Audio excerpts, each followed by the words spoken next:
संपूर्ण नांदेड जिल्ह्याचे लक्ष लागून असलेल्या नायगाव तालुक्यातील नरसी सेवा सहकारी सोसायटीच्या निवडणुकीसाठी मतदान होऊन निकाल जाहीर झाला असून गावकरी विकास पॅनलने 13 पैकी 7 जागेवर विजय मिळवून वर्चस्व स्थापित केले, तर प्रतिस्पर्धी आपल्या पॅनलला 6 जागेवर समाधान मानावं लागलंय।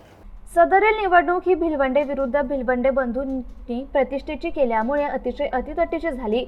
यात भाजपाचे श्रावण पाटील भिलवंडे यांनी आपलं पॅनलच्या माध्यमातून 13 उमेदवार निवडणुकीच्या रिंगणात उतरवले होते। त्यापैकी 6 जागेवर विजय मिळवला, तर त्यांचे प्रतिस्पर्धी गावकरी विकास पॅनलचे प्रमुख काँग्रेसचे संभाजी भिलवंडे, राष्ट्रवादीचे भास्कर भिलवंडे, शिवसेनेचे रवींद्र भिलवंडे, माजी उपसरपंच मोहनराव भिलवंडे, माजी जिल्हा परिषद सदस्य माणिक लोहगावे हे पंचरत्न एकत्र येऊन गावकरी विकास पॅनलची उभारणी केली आणि 13 उमेदवार निवडणुकीच्या रिंगणात उतरवले।